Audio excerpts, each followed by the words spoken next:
안녕하십니까, 최시영 강사입니다. 2023년 초등 임용고시 대비 합격할 수 있는 지름길 알려드리기 위해서 제가 설명회를 갖게 되었습니다. 코로나 시국인 만큼 이제 대면 상황으로 할 수 없어서 온라인 상황으로 여러분께 빠르게 다가가기 위해서 이렇게 영상을 찍게 되었습니다. 보시는 것처럼 제가 이제 합격 설명회에 대한 자료를 몇 개 올려놨습니다. 이제 저는 09년도에 충북을 시험 봐서 합격한 선배이고, 또 여러분 이제 선배들, 합격한 선배들을 많이 봐오고 같이 공부한 그런 이제 노하우를 가지고 여러분께서 어떻게 공부에 집중을 하고 또 대비해야 되는지 알려드리도록 하겠습니다. 첫 번째, 여러분께서는 교직 논술은 어느 정도 공부해야 되는지, 교직 논술과 교육과정의 비중에 대해서 되게 이제 고민을 많이 하실 것입니다. 여러분 중에는 이제 문과적인 성향이 강해서 교직 논술을 잘 하시는 분도 있겠지만, 스스로 이제 이과적인 성향이 강해서 논술에 약하다고 생각하셔서 되게 많은 시간 할애한다고 생각하실 수 있는데요. 일단 기본적으로 교직 논술은 20점, 교육과정은 80점이기 때문에 2대 8로 분량을 나누어 가지고 공부를 해야 됩니다. 하지만 처음부터 내가 10시간이 있다면 하루에 2시간씩 교직 논술을 공부하는 것은 조금 비효율적이라고 생각됩니다. 교육과정의 경우에는 여러 번 암기 또는 여러 번 이제 반복 학습을 통해서 체화되는 게 되게 중요한데, 교직 논술은 이제 우리가 어려워하는 교육학 그 개념들이 나와가지고 달달달 암기해서 쓰는 것이 아니라, 교직을 이제 나아가게 될 여러분께서 거의 소양 정도로 교직 논술을 답변을 쓸 수 있기 때문에 처음부터 암기할 필요가 있는 과목은 아닙니다. 물론 교육학적인 지식으로 잘 암기가 되어 있어서 무장을 한 다음에 교직 논술을 쓰면 더 좋은 답안을 얻을 수 있겠지만, 그 교육학 지식을 다 얻기 위해서 투자하는 시간 대비 나올 수 있는 점수의 향상폭이 그리 높지 않다는 것입니다. 아무리 많아봤자 1점에서 소수점에 해당되기 때문에 많은 시간을 교육학에 써서 교직 논술 점수를 높이기보다는, 교직 논술은 기본적으로 해서 평균 정도의 점수를 받고 교육과정에 집중을 해서 나의 점수를 높여서 경쟁력을 살리는 것이 중요합니다. 따라서 교직 논술은 이제 처음부터 겨울방학부터 공부를 한다기보다는 중간 부분, 즉 여름방학부터 시작해서 기출문제를 한번 살펴보고 한번 아웃풋, 출력 연습을 해본 다음에 시중에 있는 교대 모의고사라든지 또는 강사님들의 모의고사를 구해서 한번 풀어보는 연습을 한 5회에서 10회 정도 하면 무난하게 다 준비할 수 있을 것으로 생각됩니다. 문제는 교육과정입니다. 실제 점수 비중으로는 80점밖에 되지는 않지만, 80점은 되게 많은 점수죠. 80%를 쓰기보다는 한 90에서 95%를 써야 합니다. 왜냐하면 교육과정, 우리가 공부하는 교육과정은 중등에서 한 과목을 깊이 있게 하는 것과 달리 10과목 이상의 교육과정에 대해서 어느 정도의 교육과 교육론 지식을 다 알아야 되기 때문에 그런 것들을 하나하나 섭렵해 가기에는 시간이 되게 부족하기 때문입니다. 따라서 교육과정을 공부할 때 처음부터 너무 거시적인 관점, 너무 이론적인 관점으로 대하다 보면 방향을 잡지 못하고 공부에 쉽게 피로가 느껴지면서 포기하는 경우가 많아집니다. 따라서 여러분은 어떻게 공부해야 되냐면, 이 교육과정을 공부할 때 이 교육과정에서 가장 밑바닥에 있는 부분, 즉 교과서나 지도서에 있는 내용으로서 아이들과 실제로 교수행위를 할 때 필요한 부분부터 하나하나 밟아간다라는 생각으로 공부하시면 더 좋은 접근법이 될 것입니다. 따라서 연역적으로 공부하기보다는, 즉 이론적인 것부터 시작해서 강론으로 가기보다는 귀납적으로, 즉 하나하나의 강론적인 지식을 바탕으로 해서 어느 정도 쌓이면 그것을 전체 이론과 연결시키는 방식으로 공부하는 것이 좋겠습니다. 그렇게 된다면 우리 초등교육의 특성을 잘 살려서 과목별로 어느 정도 지식의 구조화가 이어지고 그 지식의 구조화가 여러 과목별로 통합이 되면서 초등교육에 대해서 어느 정도 자신감을 이제 얻게 됩니다. 근데 일단은 과목별로 어떻게 공부하는지 잠깐만 소개해 드리면요. 전체적으로 교과교육론, 즉 지도서 총론에 있는 부분 또는 총론에는 없지만 교과교육론 교재, 예를 들어 수학이라면 수학교육학 신론이라는 이제 교재가 있죠. 그런 교재에서 필요한 내용들이 있습니다. 그런 것들을 정독한 후에 지도서 강론에서는 중요한 것이 여기 지도상의 유의점입니다. 지도상의 유의점이라고 하는 것은 교사가 학생들을 가르칠 때 꼭 알아야 하는 점인데요. 그러한 내용들이 이미 이제 선배 교사라든지 또는 교수진에 의해서 정리된 부분들이 있습니다. 교사들이 이런데 오개념이 많고 교사들은 이런데 가르칠 때 좀 어려워하고 그런 부분들을 잘 잘 공부해서 학생들이 가지고 있을 수 있는 오개념과 또는 학생들을 지도할 때 필요한 요소들을 적어놨으니까 그런 것들을 시험에서 물어볼 때 잘 정리해서 쓸 수 있어야겠습니다. 따라서 지도상의 유의점 또는 총론 부분의 개념이 언급된 부분, 이것은 무엇이냐면 내가 강론을 가르치면서도 이것이 교과 교육론의 삐아제와 연결된다든지 또는 브루너와 연결된다든지 또는 수업 모형과 연결되는 부분이 있다면 연결해서 시험을 출제되기 때문에 그렇게 연결하는 그런 과정이 필요하다는 것입니다. 그래서 한 번에 쫙 공부하기보다는 여러 번 얼기설기 공부한 것이 나중에 이제 빽빽하게 모아지면서 자신이 이제 빈틈없이 답안을 쓸 수 있는 그런 지식을 형성할 수 있도록 하는 것이 중요하겠습니다. 자, 과목별 특징에 따른 공부 방법은 다음과 같습니다. 일단 국어는요, 이번 시험에서 완전 수능형으로 나왔다고 여러분 선배들을 통해서 잘 알고 계실 것입니다. 이제 교육 과정 내용보다는 지도서 강론의 수업 내용들을 바탕으로 해서 나오게 됩니다. 그러면서 여기에 보면 지도서의 참고 자료에 소개된 문학과 문법 관련 내용이 이제 되게 어려운데요. 우리가 지도서 강론을 쭉 보다 보면 이것과 관련된 이론적인 내용 또는 교과 교육론적인 내용 또는 교과 내용학에 심화된 내용이 나옵니다. 예를 들어 우리가 국외음화를 공부한다면 국외음화에 대해서 이제 문법적인 지식이 쭉 나온다든지 또는 우리가 운율이라고 하는 시 공부한다면 운율이 무엇이고 시의 특성이 무엇인지 함축성부터 시작해서 상징성 등 여러 가지 문학적인 개념이 나오거든요. 이번에도 삐아제의 이론을 바탕으로 해서 이제 소설에서 많이 등장하는 학생들의 사고, 많이 나타나는 학생들의 사고, 즉 모랄론적 사고라고 하는 좀 어려운 개념이 이 문학과 관련돼서 나왔습니다. 물론 지도서에서 출처를 찾기 어려웠지만 우리 교육과 교육론에서 이제 삐아제의 교육 이론을 좀 더 공부한다면 그런 부분에 이제 대비할 수 있는데 그런 수능형 문제뿐만 아니라 그렇게 좀 더 심화된 내용을 공부할 수 있도록 지도서의 참고자료에 소개된 내용이 무엇이고 거기서 한 단계 더 나아가면 무엇인지를 좀 공부를 해서 대비할 필요가 있겠습니다. 수학은 아시다시피 계열성입니다. 계열성이라고 하는 것은 이전 학년에서 공부했던 것이 이후 학년에 기초가 되고 연결돼서 좀 더 고차원적인 지식으로 나아간다는 것인데 여러분들이 수학을 1학년 1학기부터 6학년 2학기까지 쭉 공부하다 보면 모두 12권이나 공부하게 되는데 그것을 개별적으로 외우면 외워지지가 않습니다. 따라서 그것을 주제별로 또는 영역별로 관통하는 흐름을 가지고 공부할 필요가 있는데요. 그러한 것들을 이제 제가 수학 같은 경우에는 주제별로 정리를 해서 같이 이제 공부를 하게 되거든요. 지도서 학년 학기별로 공부하는 것보다 주제별로 연결하는 것이 계열성 공부에 더 좋고 암기에도 더 좋습니다. 학년별로 시험에 나오는 것이 아니라 계열적으로 영역별로 시험에 나오기 때문에 그에 대한 대비가 필요하다고 볼 수 있겠습니다. 자, 사회는요. 일단은 여기에 보면 가장 대표적인 것이 수업 모형이죠. 사회도 그렇지만 좀 이질적, 서로 반대의 성격을 가지고 있을 것 같은 과학도 수업 모형에 대해서 기본적으로 나옵니다. 그래서 오히려 국어와 수학보다는 사회와 과학에서 이제 수업 모형에 대한 내용이 되게 중요하기 때문에 수업 모형을 좀 더 공통적으로 기억할 필요가 있고요.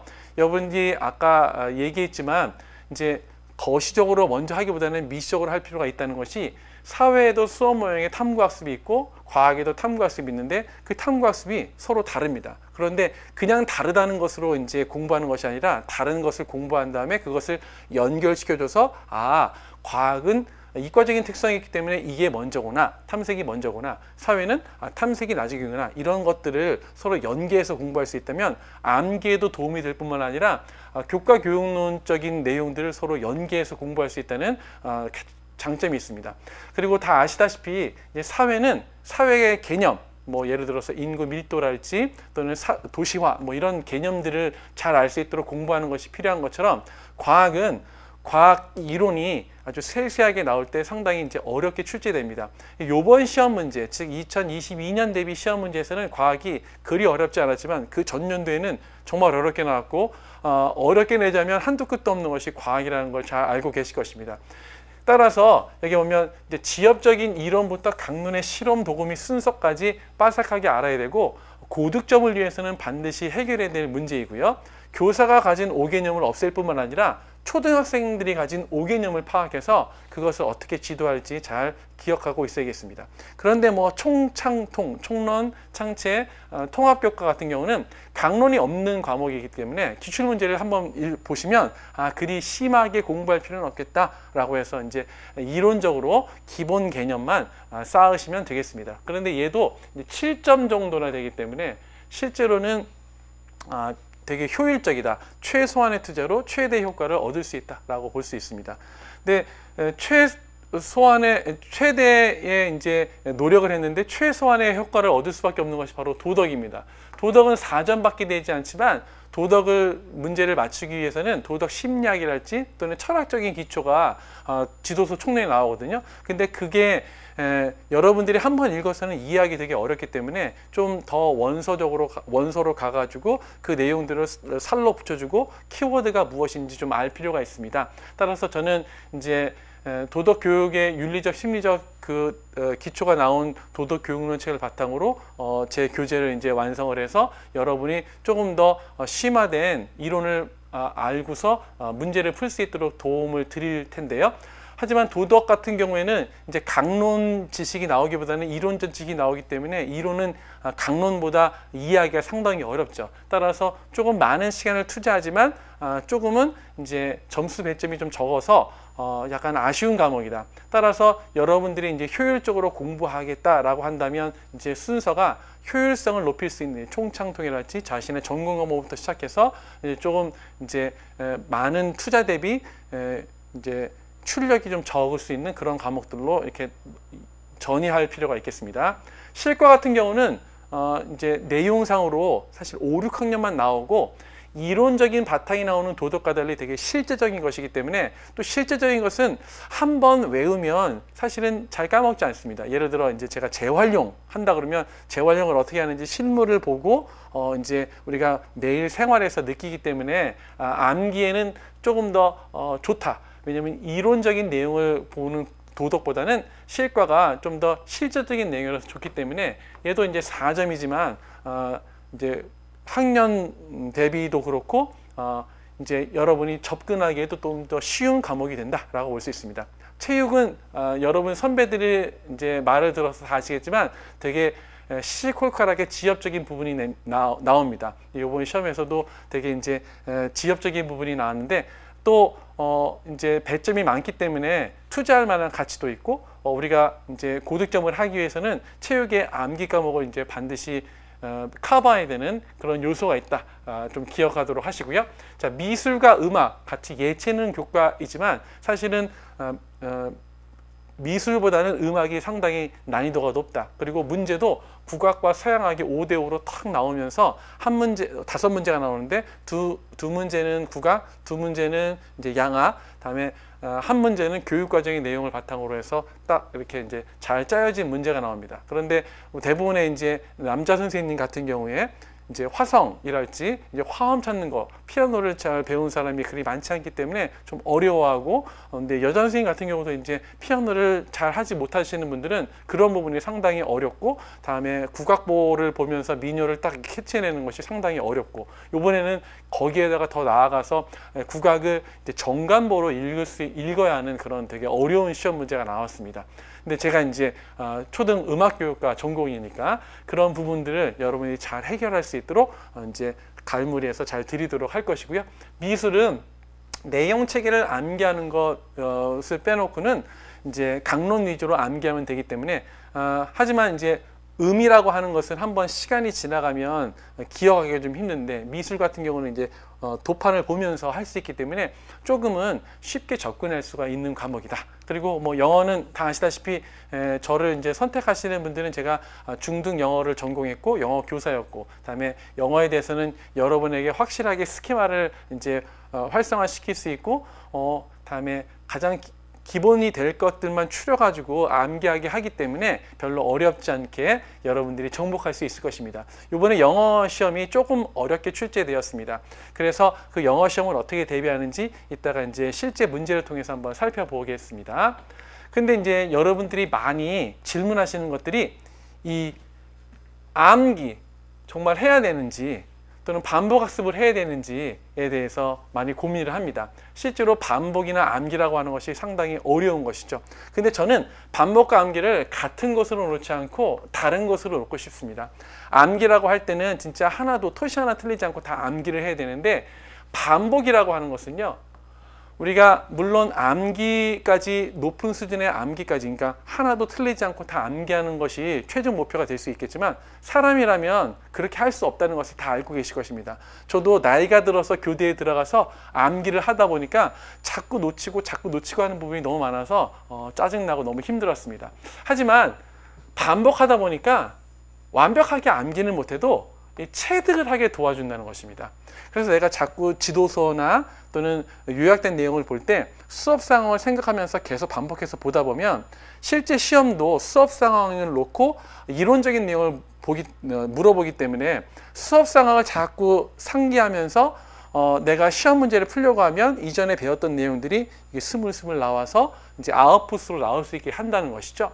그래서 여러분이 처음부터 막 백지인출할 수 있는 정도로 암기는 못하더라도 체득의 단계에 이제 들어선다고 하면 여러 번 반복을 해서 그 체득이 되면 시험장에서도 그것이 이제 나올 수 있는 그런 역할을 하게 됩니다. 따라서 너무 암기에 대한 강박관념을 갖지 말고 여러 번 봐서 노출시키면서 대신 의미 있는 반복을 할 수 있도록 해야 된다. 기계적으로 암기하는 것보다는 오스벨이 유의미 학습에서 말했던 것처럼 계속해서 수업 상황을 생각하고 학생들을 지도하는 상황, 학생들이 반응하는 상황을 생각해서 공부를 해나가다 본다면 그것이 체득이 되어서 어느 순간인가 교육과정 시험에서도 내가 인출할 수 있는 그런 능력을 갖추게 될 것이다.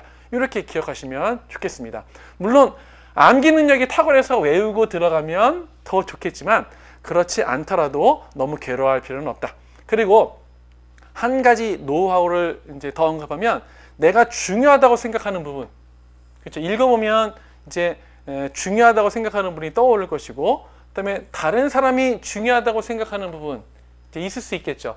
사람마다 스키마가 다르고 전공이 다르기 때문에요. 그래서 이러한 것들이 이제 나타날 때 자기 혼자 고립돼서 공부하는 것보다 스터디를 통해서 공부하게 되면 나의 약점을 저 사람이 이제 보완을 해줄 수 있다는 거죠. 그런데 너무 스터디에 목이 메이면 그것도 주체적인 공부에 도움이 되지 않습니다. 역시나 스터디를 통해서 자극을 받는 것은 좋지만 자신이 반복을 해서 습득하려고 노력하는 자세가 더 필요한 것이죠. 따라서 스터디를 심하지 않게 가볍게 하는 것이 좋겠다라는 것입니다. 이렇게 과목별로 이제 나온 내용들을 이제 1월부터 11월까지 시험 보기 전까지 어떻게 공부가 되느냐. 1, 2월에는 전체적인 과목의 특성을 공부하는 거 좋습니다. 일단 내가 연역적으로 하지 말고 귀납적으로 하라고 했지만 그 귀납적으로 하려고 해도 약간의 기초는 나온 상태에서 해야 되겠죠. 그래서 여러분들은 각자의 전공 과목에 대한 기초가 있기 때문에 그런 부분에서는 과목의 특성을 파악하는 그런 인트로덕션이 필요 없겠지만 다른 과목들은 어느 정도 지엽적인 지식을 받기 위해서 틀이 필요합니다. 따라서 1, 2월에는 완벽한 이론적인 내용이라기보다는 여러분들이 3, 7월에 이제 강론 지식을 들어가기에 앞서서 어느 정도 이제 기초를 쌓는 과정이다라고 보시면 되겠고, 여러분의 전공 과목은 당연히 이제 여러분이 스키마로 잘 가지고 계시겠지만 전공 과목 이외의 것들을 이제 지엽적인 내용들을 받아들여서 접붙일 수 있는 그런 발판을 마련한다라고 보시면 되겠습니다.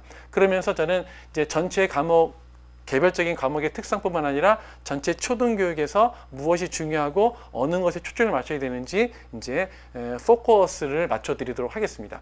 그렇게 되면 3, 7월에는 그런 틀 안에서 세부 내용을 집어넣어서 지식의 구조를 완성하게 됩니다. 역시 초등교육이라고 할 때는 초등교육의 이제 실제적인 내용이 암기가 되어 있어야지 실제로 답을 할 수 있기 때문에 얼기설기 이제 구조화된 그 구조물에만 의존할 것이 아니라 그것을 살로 채워가는 과정이 필요합니다. 그때 때로는 이제 저는 이제 초등음악과 나왔으니까 피아노를 치면서 여러분들이 뭐 장조와 단조를 이해하게 되는지 또는 여러 과목의 이제 실험 내용들을 이제 상세하게 알려드려서 여러분들이 지식의 구조화를 할 수 있도록 도움을 드리도록 하겠습니다. 그다음에 8, 9월에는 어느 정도 생성된 지식을 바탕으로 한번 인출을 해봐야 될 텐데, 인출의 가장 좋은 이제 연습 교재는 바로 기출문제라고 볼 수 있습니다. 그러니까 기출문제보다 더 좋은 문제는 없습니다. 더 심화된 문제는 있을 수 있지만 우리가 어차피 심화된 문제를 푼다고 기출문제를 푸는 것이 아니기 때문에 기출문제 수준의 그런 문제들이 우리 이제 시험에서의 당락을 결정하기 때문에 기출문제를 한번 쭉 풀어보고 아웃풋을 통해서 내가 무엇을 잘하는지 무엇을 못하는지 장단점을 파악하고 그대로 이제 자신의 약점을 보완하는 과정이 필요합니다. 이때부터 이제 많은 문제, 연습 문제가 있을 수 있는데요. 연습 문제를 많이 푸는 것보다는 기출 문제를 여러 번 푸는 것을 이제 권장해 드립니다. 저도 실제 시험에서 제가 암기력이 많이 부족했다고 했잖아요. 그래서 기출 문제를 한번 풀어봤는데 다시 한 2, 3주에 다시 똑같은 문제를 풀어보니까 틀리는 부분을 또 틀리는 거예요. 즉, 이 문제를 풀었을 때 그런 스키마가 아직 교정되지 않은 상태에서 또 풀면 똑같은 실수를 하게 되는 것입니다. 물론 그런 실수를 안 하려면 기출문제 답을 암기하면 되는데 그런 것은 공부하고는 별로 관련이 없죠. 왜냐하면 기출문제 그대로 시험에 나오는 것이 아니기 때문에 기출문제 1과 답 1을 그냥 기계적으로 연결해서 푸는 것은 적절하지 못합니다. 기출문제의 상황을 고려하면서 답을 인출해내는 그런 과정이 더 중요한 것이니까요. 따라서 기출문제를 풀어보되 답을 암기하지 말고 계속해서 새롭게 보기를 하면서 풀어보는 과정을 통해서 내가 오개념이 무엇인지, 기출문제가 나온다면 어떤 것을 맞출 수 있고 어떤 영역은 틀릴 것인지를 이제 어느 정도 파악해서 부족한 부분들을 더 집중적으로 공부할 필요가 있고요. 그 이후에 모의고사를 통해서 실제 시험과 유사한 모의고사를 통해서 시작과 익히기만 한다면 여러분에게 좋은 결과가 있을 것이라고 생각됩니다. 지금까지 이제 가장 기본적인 공부 패턴에 대해서 얘기한 것이고요. 이제 제가 2023년 대비, 즉 2022년 교육과정을 어떻게 이제 운영할 것인지에 대해서 잠깐 소개해 드리도록 하겠습니다. 먼저 이제 공부 방법에 대해서 소개할 텐데요. 일단은 우리가 목표로 하는 것이 기출문제이기 때문에 기출문제가 어떻게 나오고 이에 대해서 어떻게 공부해야 되는지를 제가 이제 팁으로 알려드리도록 하겠습니다. 이게 2022년 기출문제 영어 문제입니다. 4번. 다음은 출교사의 4학년 영어 읽기 수업의 일부 물음에 답하시오 했는데 1번, 2번 문제가 있어서 얘는 2점, 1점에서 전체 3점짜리였는데요. 1점짜리 문제가 2번이었는데 오히려 1점짜리 문제보다도 더 길고 어려웠습니다. 자, 이런 문제를 맞춰야지 이제 고득점으로 갈 수 있고 광역시나 이제 수도권에 합격을 할 수가 있는데요. 문제를 읽어보면 다음은 1급에서 적용한 언어 습득 이론을 설명한 것이다. 괄호 안에 공통으로 들어갈 용어를 첫 단어가 P로 시작하는 거. P로 시작한다는 이제 힌트도 줬는데 이게 만약에 중등 문제라면 이런 힌트 없이도 이제 했겠죠. 제가 이제 여러분들을 하고 같이 영어 공부를 1, 2월 하게 되는데 그때는 이렇게 영어 원서에 나온 그대로를 가지고 합니다. 이거의 답안은 이제 푸시드 아웃풋이었는데 P로 시작하니까 이제 공부를 어느 정도 한 사람에게는 되게 쉬웠는데 여러 과목의 공부를 하고 또 영어까지 해야 되는 그런 이제 버거운 우리 환경에서는 푸시드 아웃풋을 틀린 사람이 상당히 많았습니다. P일지 뭐해서 프랙티스 또는 프리 리딩 하여튼 여러 가지로 해가지고 P자로 시작하는 걸 많이 해놓고 골랐다는 그런 후기가 카페에 많이 올라 있는데요. 여기에서는 이제 이게 언어 습득과 관련해서 문제가 나오는 것이기 때문에 여러분들이 어느 영역에서 문제가 나온다라는 것들을 스키마로 이제 가지고 계시면 그 영역에서 키워드로 될 만한 게 별로 없거든요. 그렇게 된다면 이제 그 정답의 범위를 줄이면서 정답의 확률을 높일 수가 있습니다. 이 문제 같은 경우에 Learners can comprehend the input without having to look closely at grammar. However, if they are required to produce 해가지고 여기에 이제 however 다음에 주제 문장이 나타나는데 required to produce에서 이 produce라고 하는 것이 실제로 언어를 출력하는 거잖아요. 출력하는 것이니까 이제 push, require 하니까 사람들이 막 요구해서 어쩔 수 없이 이제 output을 하는 거니까 push the output 연결해서 쓸 수 있는 클루가 상당히 많았습니다. 이 외에도요. 따라서 여러분들이 이제 단서를 잡아가지고 영역을 이제 설정을 하게 되면 이런 어려운 문제, 즉 영어로 써야 되는 문제도 쉽게 할 수 있는데 그렇다면 이제 이러한 스키마는 누가 이제 잡아줄 것이냐? 이제 제가 이제 영어를 또 전공했으니까 영어에 대해서 어느 정도 공부하지 않아도 될 것과 공부할 것을 필수적인 것들을 이렇게 구분해서 여러분에게 제시해 주면 여러분은 이런 영어로 된 것들을 뭐 몇십 페이지 또는 몇백 페이지 또는 원서를 다 읽을 필요 없이 제가 압축해 놓은 자료로 스키마를 활성해서 충분하게 답을 맞출 수 있을 것으로 생각이 듭니다. 그래서 영어에 대해서는 이제 제 스키마를 믿고 따라오시면 이런 어려운 문제, 즉 영어로 쓰는 기입형 문제도 잘 해결할 수 있을 것으로 생각이 됩니다. 다음에 또 어려웠던 문제가 바로 6번 음악 문제였습니다. 가와 나는 2015 개정 음악과 교육과정 5, 6학년군 수업을 위해 최 교사가 재구성한 제지곡의 일부 활동 내용. 제가 아까 말씀드렸듯이 이제 국악과 양악이 2.2점, 교육과정이 1점 나오는데 국악 같은 경우에 전에는 민요를 이렇게 이제 5선보로 제시했었는데 그것도 어려운데 이번에는 정간보를 제시했기 때문에 더 어려운 것이었습니다. 근데 사실 더 어려운 것은요. 2021년 시험은 이제 국악이 좀 어려웠는데 2022년 수업은 이제 양악이 조금 더 이제 어려웠는데 여기에 보면 3번 문제가 나의 일의 디귿의 뜻을 쓰고 다음에 건반을 쓰라고 하니까 건반을 쓰는 것 자체가 상당히 어려운 문제죠. 화음을 제대로 알아야 되기 때문에. 그런데 이제 화음을 이제 제가 이제 초등 음악을 전공했기 때문에 화음을 쉽게 찾는 방법이 있습니다. 그래서 저랑 같이 공부하신 분은 하여튼 2번은 되게 잘 풀었다고 저한테 피드백을 주셨는데 1번이 상당히 어려웠는데요. 나의 여기에 이제 뭐라고 써있냐면 이렇게 팔이라고 이렇게 써있어요. 보통 이제 저희 한 8개 지도서가 있는데 그 지도서에 이런 표시가 나오는 것이 그리 많지 않거든요. 이런 것들을 이런 것들의 표시까지 이제 이론적인 데서 잘 다루지는 않습니다. 근데 이제 음악을 좀 한 사람은 팔이 이제 옥타브라는 뜻을 알아가지고 이게 무슨 옥타브 표시겠다라는 것은 어느 정도 감은 알고 있어도 제대로 이제 생각을 해보지 않고 또는 한 번도 경험해보지 못한 사람은 이 악보 위에 팔이 무엇인지 잘 이해를 못하죠. 근데 이 곡은요, 이제 어디에서 나오느냐? 다음 페이지 보시지만 나무의 노래라는 곡입니다. 즉 이게 우리 지도서 중에 8개 지도서에 나오는 이제 제제곡이거든요. 그래서 제가 우리 음악 공부를 하기 위해서 제제곡도 이제 공부를 하게 되는데 뭐 7개 지도서 이상에서 나오는 제제곡, 5개 지도서, 그다음에 3개 지도서. 그래서 좀 여러 군데에 걸쳐서 나오는 그 제제곡을 같이 공부하는 편인데 이것도 같이 공부를 했습니다. 그래서 얘는 5개 지도서에 나와요. 그래서 일단 처음에 미래엔 5, 6학년 지도서 96쪽에 나옵니다. 그런데 아무리 공부를 하더라도 악보에 8이라는 표시가 없습니다. 그런데요, 두 번째 지도서는 어디냐면 천재교육 양종모 교수님 지도서에 보면 5, 6학년 지도서 294쪽에 역시 나무의 노래가 나옵니다. 근데 나무의 노래가 나와서 이 지도서에서는 뭐 빠르기의 변화, 왜냐면 아침 햇살이 찾아들기 전 작은 소리로 노래하는 나 뭐 느리게 하다가 오늘은 날씨가 좋아요 햇살이 눈부셔 해가지고 빨라지는 거거든요. 그래서 빠르기를 중심으로 가르치는데 악보에 8이라는 표시가 없어요. 정작 실제로. 그래서 이 지도서를 보더라도 나오지 않고 세 번째 지도서는 뭐냐면 금성 5, 6학년 지도서 112쪽에 보면 똑같이 나무의 노래가 나옵니다. 근데 역시 느리다가 빨랐다가 빠르게 변화를 살려서 노래 부른다는 말이 나오지 8 괄호 표시는 없죠. 그다음에 네 번째 지도서는 지학사 5, 6학년 지도서 394쪽에 나오는데 역시 나무의 노래가 나오는데 역시나 8이라는 표시가 없습니다. 그리고 마지막으로 YBM 출판사에서 나오는 5, 6학년 지도서 130쪽에도 나무의 노래가 나옵니다. 역시 빠르게 변화를 살려 노래를 부르는 것인데요. 보통 빠르기라는 표시만 있지만 8이라는 표시가 없어요.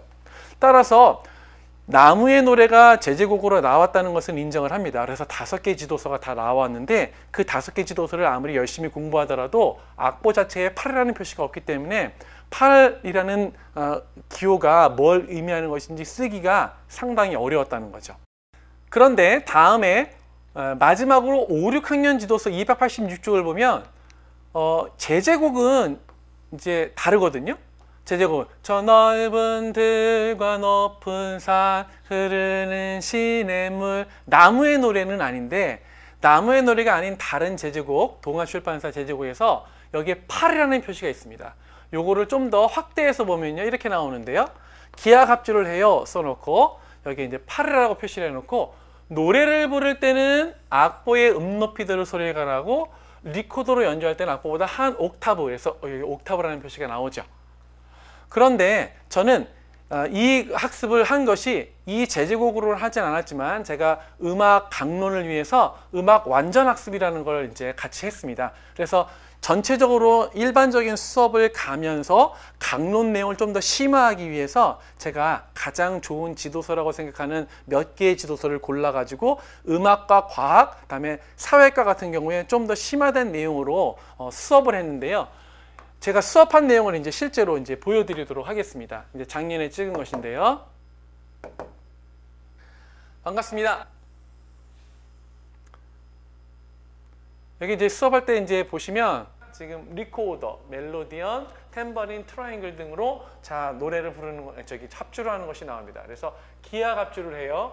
근데 여기 이런 표시가 있죠. 팔. 노래를 부를 때는 악보의 음표대로, 리코더로 할 때는 한 옥타브 높은 소리가 난다는 뜻이다라고 해서 이제 제시해주고 있고요. 제시해줘서 이제 기악 합주에 대해서 이제 소개하고 있습니다. 그래서 중요한 것은 무엇이냐면 정작 제제곡을 통해서는 여러분이 어느 정도 제제곡을 이해하겠지만 이런 개별적이고 지역적인 사항들을 공부할 때는 지도서를 정말 세세하게 볼 필요가 있거든요. 일반적인 수업에서는 그런 것들을 커버할 수 없지만 이제 제가 도지역을 공부하시는 분들하고는 기본적인 커리큘럼에 따라 수업을 하지만 여러분들이 선택적으로 음악에 약하신 분들은 음악을 좀 더 고득점하기 위해서 이런 음악 완전 학습, 그다음에 과학이 어렵기 때문에 과학을 이제 기본적인 수업 통해서 할 뿐만 아니라 과학 지도서를 하나씩 뽀개 보면서 아까 말씀드렸던 대로 실험 도구는 무엇이고 실험 다음에 이제 절차는 무엇인지 하나하나 살펴보는 완전 학습을 이제 만들어서 여러분들이 부족한 부분들을 이제 건드려서 고득점할 수 있도록 이제 해드린다는 것입니다. 그래서 이 팔이라는 표시를 한번 본 사람은 당연히 이제 답을 할 수 있었겠죠. 상기할 수 있으니까요. 제제곡을 아무리 공부한다고 치더라도 그런 것들은 캐치될 수 없지만 지엽적인 내용들을 다른 지도서를 하나씩 꼼꼼하게 살펴보면서 이런 내용들을 맞춰가면서 이제 쉽게 점수를 딸 수 있다는 것입니다. 또 다음에 보면 이제 여러분들이 제일 생각하기에 어렵다고 하시는 문제가 과학 과목의 문제인데 8번 문제로 나왔습니다. 가는 지진이 발생하는 까닭은 무엇일까요? 수업에 대해 나는 현무암과 화가는 어떤 뜻일까요? 수업에 대해 예비교사와 지도교사가 나온 거죠. 그래서 가 같은 경우에 지진이 발생하는 까닭에 대해서 소개하고 있는데 이것에 대해서 이제 문제를 하면서 지진이 발생하는 원인과 관련해서 가의 니은에 해당하는 것을 수시했습니다. 근데 이때 중요한 것은 내가 여기 보세요. 니은에 해당하는 것이 얼핏 생각하기에 내가 이제 고등학교 때 또는 중학교 때 지식을 보면 지진이 발생하는 까닭, 양손으로 우드럭 시작을 하니까 양손으로 미는 힘, 뭐 횡압력 이렇게 얘기할 수 있겠죠? 근데 횡압력으로 아이들에게 설명할 수는 없습니다. 왜냐하면 횡압력이라는 키워드는 내가 과학적인 지식을 알 때 알 수 있는 것이지 초등학생들에게 횡압력이라고 하는 그런 키워드를 또 얘기할 수는 없는 것이죠. 따라서 여기에 설명하고자 할 때 여기에 들어갈 말이라고 하는 것은 학생들이 학습 내용을 정리할 때 차시 수업에서 알게 되는 그런 키워드를 써라. 즉 학습자 수준에 맞는 학생 수준의 키워드를 쓰라는 그런 문제라고 볼 수 있습니다. 이런 문제도 저는 이제 강론 완전 학습을 보면서요. 이렇게 이제 설명을 합니다. 제가 이제 또 작년에 이제 수업을 했던 거 여러분들이 선배들이 이제 들었던 수업인데 여기에 수업해 보시면 키워줍니다. 그런데 발생하는 까닭은 아이들이 어떤 18번부터 보시면 다음 페이지 지진 모형 실험 양손으로 우리 시험에 나왔던 거죠. 가볍게 잡고 수평 방향으로입니다. 수직이 아니라 수평 방향으로 양쪽에서 힘을 줍니다. 그런데 지층이 이렇게 휘는 것을 이제 관찰할 수 있도록 처음부터 너무 세게는 하지 말고 그러니까 지도상의 유의점 같은 것들을 같이 한번 상기해 보고요. 뚝 끊어지게 되는 거죠. 그다음에 실험 절차 같은 것들을 확인해 봅니다. 떨림을 느낄 수 있도록 합니다. 그 떨림이 바로 지진이다라고 얘기할 수 있겠습니다. 그래서 오른쪽에 보시면 이 지진 발생 모형 실험을 했으니까 실제와 이 관계를 비교해야 됩니다. 그래서 이 마무리하기라고 하는 것은 학생들과 마무리하는 것이니까 교과서 내용을 정리한 것이라고 볼 수 있습니다. 우드럭은 뭘 의미하냐? 땅. 양손으로 미는 힘은 지구 내부의 힘. 자, 이렇게 이제 정리를 해야 된다는 거죠. 그래서 횡압력이다 또는 뭐 지구 멘틀의 힘이다 여러 가지로 답이 나올 수 있지만 실질적으로 학생들이 정리하는 키워드는 무엇이다? 지구 내부의 힘이라는 용어였다. 따라서 여러분들께서는 전체적으로 과학적인 지식을 조망하고 일반적인 수업을 통해 가지고 이 내용들을 이해할 뿐만 아니라 학생들이 어떤 키워드로 정리를 하는지 따로 정리하기 위해서 이렇게 과학 완전학습과 같은 이런 이제 추가적인 학습을 통해서 여러분들이 득점할 수 있는 이제 점수를 높일 수 있는 방안이 있다는 것입니다. 그래서 저는 이제 강론 공부를 할 때 어떻게 하냐면 강론 공부를 할 때 기본적으로 수업을 진행되면서 추가적으로 여러분들이 어려워하는 음악이나 또는 사회라든지 과학에 대한 완전 학습을 실시해서 여러분들이 반복 학습을 할 뿐만 아니라 학습자들이 이제 우리가 가르치는 학생들이 어떻게 공부하는지를 더 파악할 수 있도록 도와줍니다. 보시다시피 이제 1, 2월에는 교육과정 이론을 하고 3, 7월에 교육과정 실제를 하면서 진도는 제가 이제 서머리 교재인 국어과학, 사회, 수학, 그다음에 도덕, 실과, 체육, 음악, 미술, 그다음에 제주 서머리도 통해서 진행이 되지만 이런 기본적인 커리큘럼에다가 플러스 완전학습이라고 하는 여러분들이 어려워할 만한 과목인 과학, 그다음에 사회, 그다음에 음악에 대해서는 특히나 여러분들이 교과서 페이지나 또는 지도서를 넘겨가면서 하나도 놓치지 않고 고득점할 수 있도록 점수를 이제 얻도록 하기 위해서 하나도 놓치지 않고 지역적인 부분까지 세세하게 공부를 하게 되니까 내가 만약에 음악 교과라면 그럴 필요가 없겠지만 음악 교과가 아니면 음악을 듣고 그다음에 과학 내가 전공이라면 과학은 별로 들을 필요가 없겠죠. 하지만 과학이 약하다고 생각하는 사람들은 과학을 들으면서 기본적인 서머리 교재를 통해서 한번 정리를 한 후에 완전학습, 이거는 이제 지도서를 가지고 하거든요. 그래서 지도서 파일도 제가 다 드립니다. 그러면서 이원적으로 공부를 하게 된다.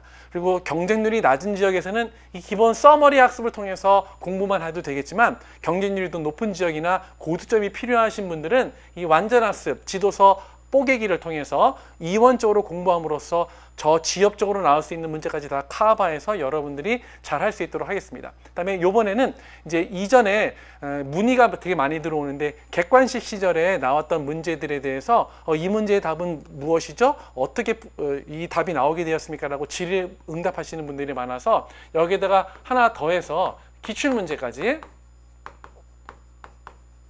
추가적으로 이제 초등특수에 나오는 기출문제까지 다 다뤄서 여러분들이 문제 양을 좀 더 늘려서 연습할 수 있는 이제 시간을 드리려고 합니다.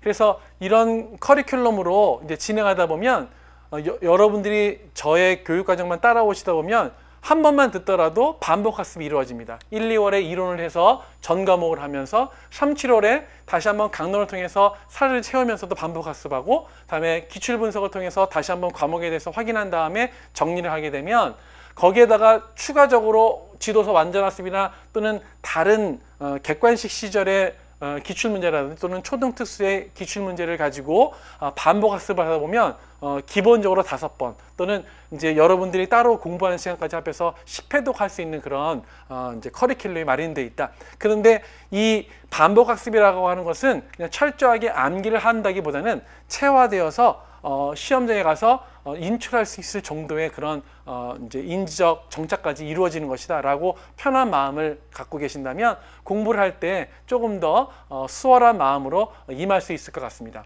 자, 이제 여러분들께서도 이제 또 이제 1년이라는 시간 안에서 이제 승부를 봐야 되는 시간인데요. 가장 효율적으로 공부하기 위해서 어떻게 해야 되는지 기본을 탄탄히 하고 다음에 채워가면서도 어떻게 하면 반복 학습을 유의미하게 할 수 있을 것인지 이제 여러 샘플 강의를 통해서도 여러분이 보시겠지만 저의 이제 교육과정 커리큘럼을 통해서 확인하신 다음에 또 샘플 강의도 들어보신 다음에 좋은 결정을 하시고 저를 이제 선택해 주신다면 제가 여러분들이 이제 원활하고 또 효율적으로 반복 학습하면서 시험에 대비할 수 있게끔 도움을 드리도록 하겠습니다. 게다가 저는 이제 여러분들에게 수업 첫 시간에 카톡과 카페를 알려드리면서 24시간 질의응답 체제를 갖추고 있습니다. 그래서 이런 것들이 기본적으로 이루어지더라도 제가 이제 대부분의 평균적인 수준을 바탕으로 해서 수업이 진행되기 때문에 어떤 부분, 어떤 과목, 어떤 부분, 어떤 영역에 대해서는 부족함이 있을 수 있죠. 그럴 때는 저에게 카톡으로 질의응답을 하시든지 카페에 질의응답을 올리시면 제가 뭐 실시간으로는 답해드리지 못하더라도 24시간 내에 제가 하루에 이제 일과를 정리하면서 항상 카페나 톡을 정리하거든요. 그러면서 이제 여러분에게 도움을 드릴 수 있고 여러분에게 개별화된 지도를 할 수 있으니까 이런 반복 학습뿐만 아니라 개별화된 연락 또는 질의응답을 통해서 여러분들이 부족한 부분들을 확실하게 채워가다 보면 여러분들이 2023년 대비 초등시험에서 좋은 성적을 거두고 이제 내년에는 교단에 쓰셔서 학생들을 지도하게 되실 것으로 생각이 됩니다. 자, 오늘 합격 설명회 이것으로 마치면서요. 여러분에게 올 한 해 좀 더 효율적이고 이제 체계적인 공부를 통해서 도움을 드리겠다는 약속을 드리면서 이것으로 마치도록 하겠습니다. 감사합니다.